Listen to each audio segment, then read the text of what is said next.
Ignition sequence starts. 6, 5, 4, 3, 2, 1, 0. Liftoff. We have a liftoff.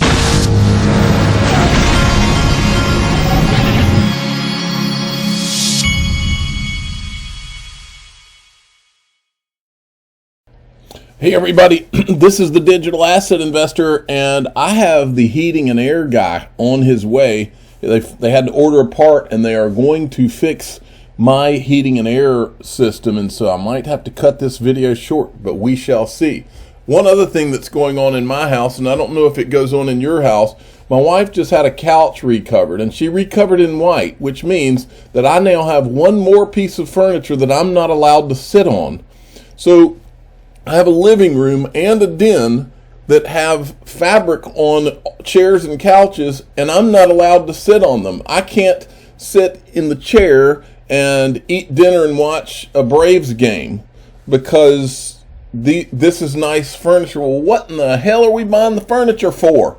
I thought it was to sit, not to stare at or walk through the room and look at how nice we think it is. I'm not even allowed to sit in my den or my living room at this point.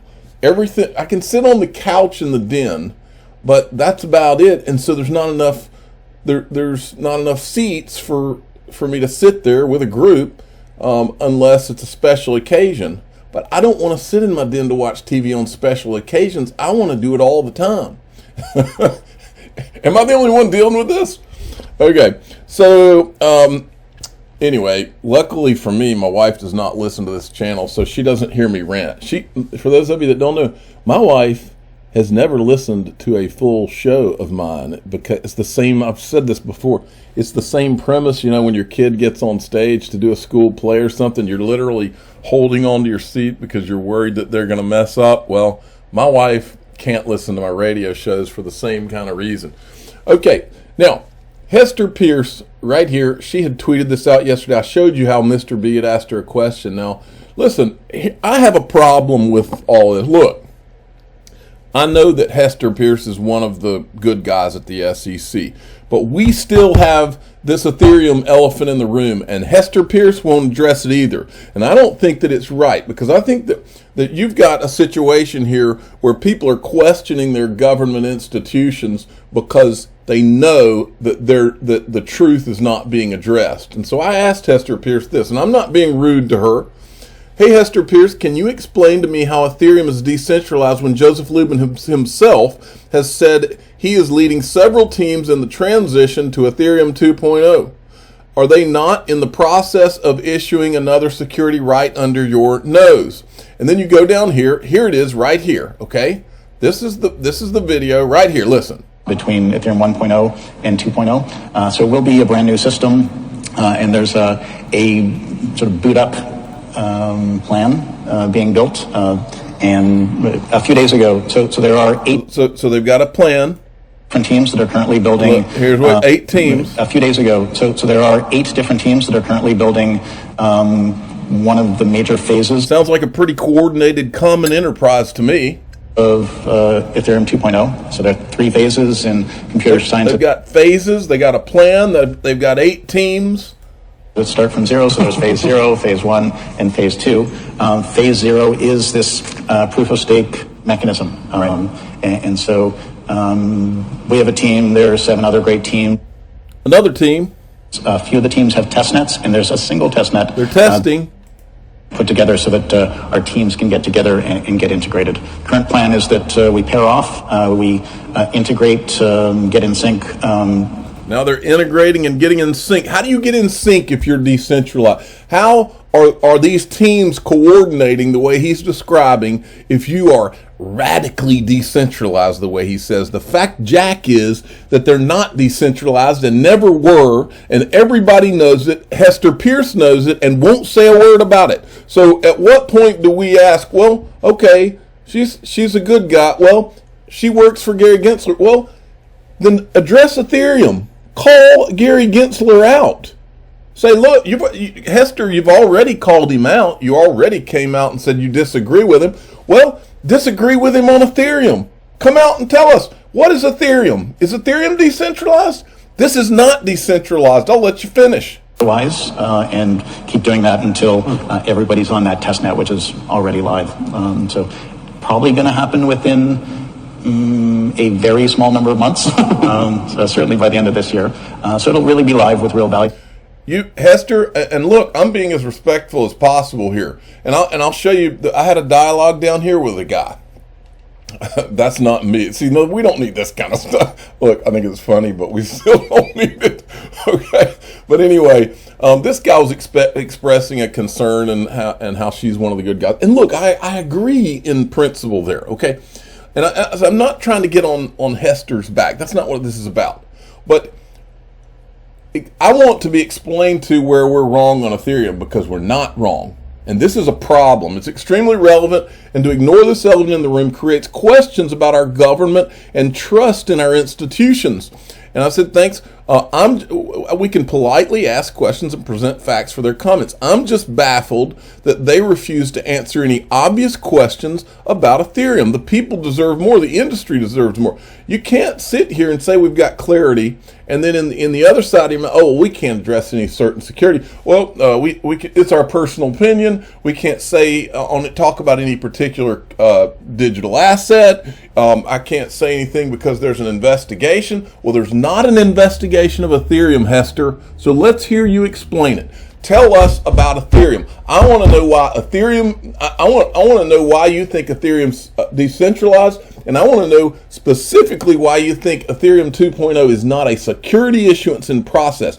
Then once you acknowledge that we're right, because we are, then I want a whistleblower award, which I will donate to a charity. I don't want the money.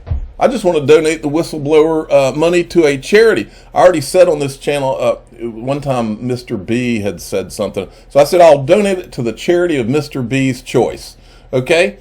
Now, check this out. Charles Gasparino says that the SEC will not even respond to Fox Business. This is how bad it's gotten.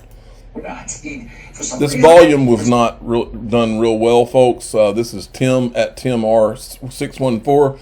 The volume on this one's pretty bad, so listen up. For some reason, I can't get a return. I can't even get a call back from the Flax there. Just see them. Forget about get to see Gary. The PR people at the SEC, I think they might have picked up Ellie's call once and said thank you or something like that. But anyway, we looked at his public calendar for September, the latest one that's available. October's not available. As you know, we're at the end of November right now. A little delay here for some reason. Maybe he wants to hide his meetings with Elizabeth Warren. I can't tell you. But in any event, he met with two interesting players in September. He met with Robinhood, and he met with... Okay, anyway, I'm not going to play that whole thing. The point is, he's met with George Soros. He's met with...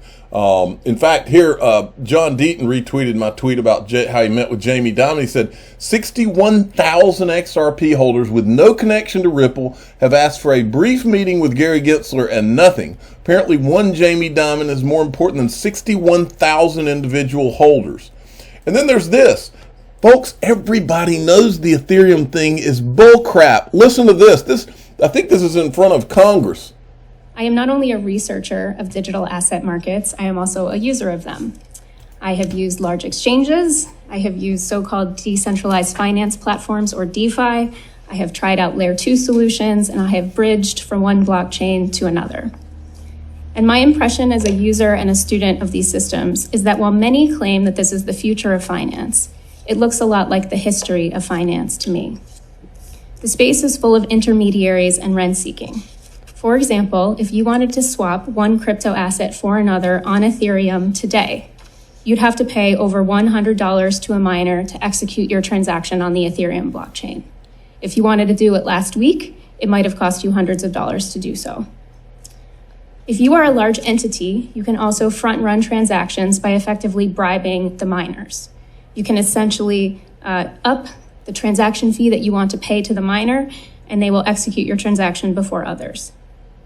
Many of these ostensibly decentralized finance platforms also make use of the very same forced arbitration clauses and class action bans that the biggest banks in the United States do, in order to deny their customers the right to sue over Okay, and then there's this one. This is on CoinDesk of all places. They never tell the truth about Ethereum.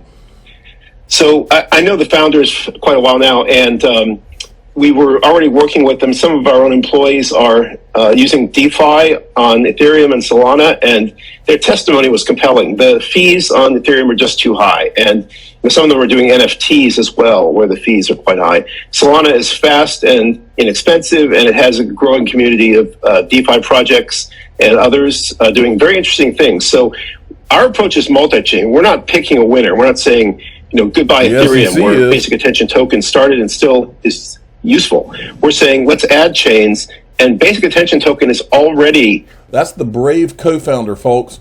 Mark my words, these people are paying attention to the truth that we are uncovering out here, and they know we're right about all of this stuff. Now, the heating and air guy showed up, so I'm going to come back in a second.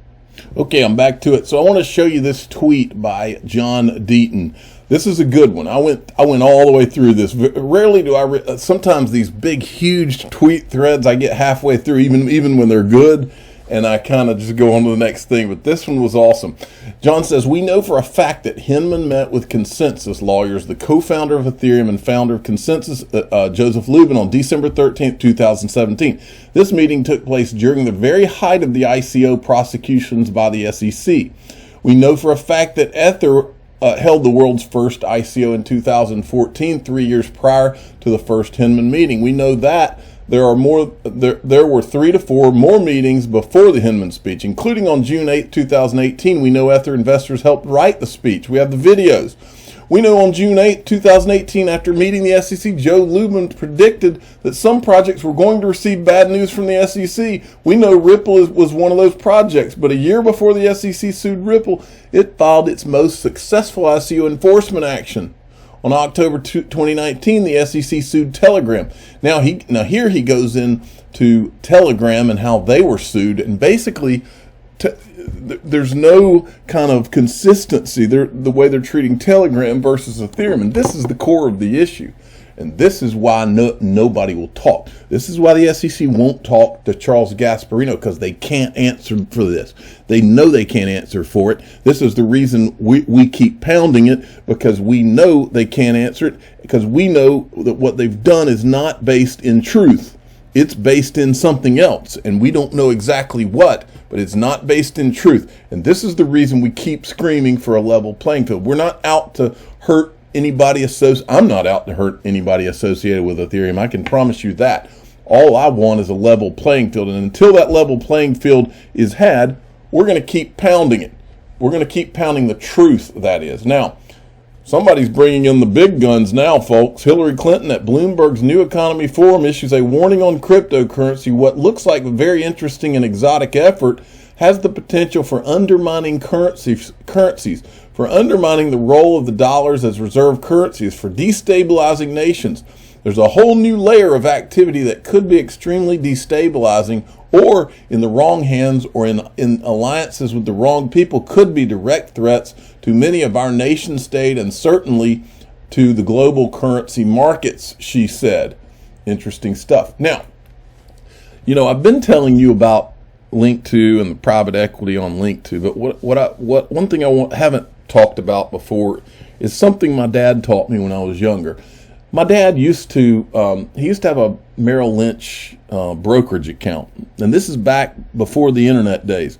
Merrill Lynch used to put out this little book, and it was a little book of every stock, I think, on the New York Stock Exchange, along with the numbers like PE ratios, price to book, and all the different numbers that people look at when they're thinking about investing in stocks.